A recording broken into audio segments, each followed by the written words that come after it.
Kailangan dito ay camber alignment or wheel alignment kasi hindi pantay yung kain, napuputput yun sa loob, yung sa gilid.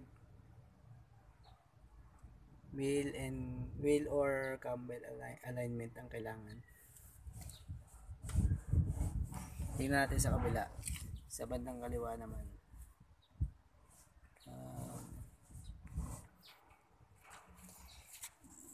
Dito rin di pantay.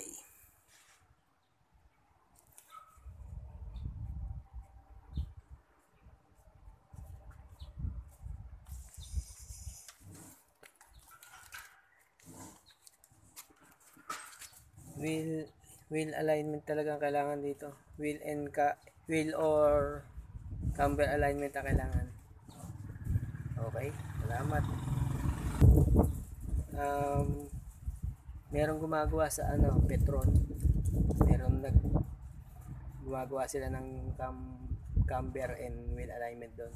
Meron din sa Servitec, saka sa Motec yan, mayroon yan. Sige, okay.